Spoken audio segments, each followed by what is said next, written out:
ආයිබෝවන් ගැමිගෙදර recipe YouTube channel එකට ඔයාලව අදත් ආදරෙන් පිළිගන්නවා. මම අද ඔයාලට කියලා දෙන්න ආවේ ගෙදරදීම සරලව නිවැරදිව කොහොමද බටර් කේක් එකක් හදාගන්නේ කියලා. අපිට මේකට බීටර් විස්ක් අවශ්‍ය වෙන්නේ නැහැ. ඉතින් අපි බලමු කොහොමද මේ බටර් කේක් එක හදාගන්නේ කියලා. අපිට ඕන වෙනවා පිටිකිරි මේස හැඳි දෙකක්, කුඩු කරගත්ත සීනි ග්‍රෑම් 250ක්, සාමාන්‍ය ලොකු බිත්තර නම් ගෙඩි 5ක්, වැනිලා, බේකින් පවුඩර්, පිටි ග්‍රෑම් 250ක්, බටර් ග්‍රෑම් 250ක්. ඊළඟට අපි බටර් එක බෝල් එකකට දාගන්නවා. ඔයාලට බටර් ගන්නත් පුළුවන්, මාගරින් ගන්නත් පුළුවන්. ඊට පස්සේ ස්පැචුලා එකක් අරගෙන බටර් ටික හොඳට මිශ්‍ර කරගන්න. ගොඩක් කූල් පිට ගන්න එපා. එහෙම වුණොත් අමාරු වෙනවා බටර් ටික මිශ්‍ර කරගන්න. ඊට පස්සේ අපි සීනි එකතු කරගන්නවා. සීනි එකතු කරද්දී ලොකු කැට තියෙනවා නම් ඔයාලා බ්ලෙන්ඩ් කරලා එකතු කරගන්න.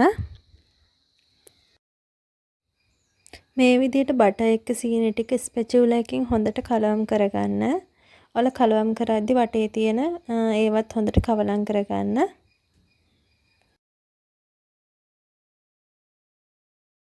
ඊළඟට අපි බිත්තර එකතු කරගන්නවා. බිත්තර එකතු කරද්දී ඔයාලා එකින් එක එකතු කරගන්න. එක බිත්තරයක් එකතු කරලා විනාඩියක් විතර කවලම් කරලා ඊළඟ බිත්තරය එකතු කරගන්න. ඒ විදිහට ඔයාලා බිත්තර පහම එකතු කරගන්න. ඒ වගේමයි බටරුයි සීනි මිශ්‍රණයට ඔයාලා බිත්තර එකතු කරද්දී සීනි කැට දිය වෙලා තියෙන්න ඕනි කියලා නෑ. මොකද බිත්තර එකතු කරද්දී හොඳට සීනි කැට තියෙනවා නම් දිය වෙනවා.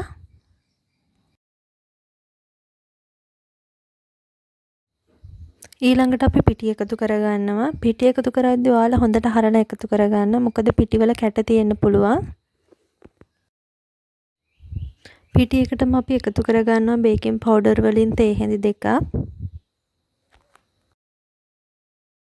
ඊට පස්සේ අපි ස්පැචුලා එකකින් පිටි ටික හොඳට කලවම් කරගන්නවා. ඒ එක්කම අපි වැනිලා තේ හැඳි දෙකක් එකතු කරගන්නවා.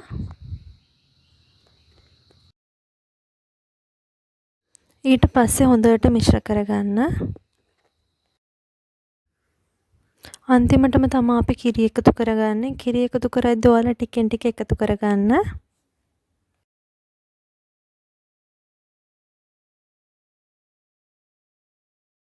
ඊට පස්සේ බැටර් එක මේ ගානට හදාගන්න. බැටර් එක ඝන ගතිය වැඩි කියලා හිතෙනවා නම් තව කිරි ටිකක් එකතු කරගන්න. ඊට පස්සේ අපි ට්‍රේ එක ලෑස්ති කරගමු. ට්‍රේ එකේ බටර් ටිකක් ගාලා පාර්ච්මන්ට් පේපර් කෝලයක් එලා ගන්න. ඊට පස්සේ අපි මේ හදාගත්ත බැටර් එක දාගන්නවා. කේක් බැටර් එක ට්‍රේ එකට දාගන්න කලින් ඔයාලා oven එක ප්‍රී හීට් කරගන්න විනාඩි 10ක්. මොකද කේක් බැටර් එක හදලා එළියෙන් තියාගන්න බෑ ගොඩ වෙලාවක්. ඊට පස්සේ අපි මේ කේක් එක oven එකේ සෙල්සියස් අංශක 180ට විනාඩි 45 බේක් කරගමු. මේ තියෙන්නේ මම බේක් කරගත්ත කේක් එක. මේ කේක් එක බේක් කරගන්න නම් මට විනාඩි 50ක් ගියා. ඒක එක එක්කෙනාගේ oven එකට අනුව වෙනස් වෙනවා. අපි දැන් කේක් එක කපලා බලමු. ඔයාලා කේක් එක කපද්දී රස්නේ පිට කපන්න එපා. කූල් වෙන්න එළිය පැයක් දෙකක් තියලා කපන්න. ඔයාලට පේනවා ඇති මේ කේක් එක පුළුන් වගේ තියෙනවා. හරිම රසවත්. කඩෙන් ගේනවට වඩා අපිට මේ වගේ ගෙදර හදාගන්න පුළුවන් නම් ඇත්තටම හොඳයි. හරිම රසවත්. ඔයාලත් හදලා බලන්න. ඉතින් ඔයාලත් මම මේ කියලා දුන්න විදිහටම බටර් කේක් එකක් හදලා රස බලන්න. අදට ගිහින් එන්නම්. ඔයාලා හැමෝටම සුබ දවසක්.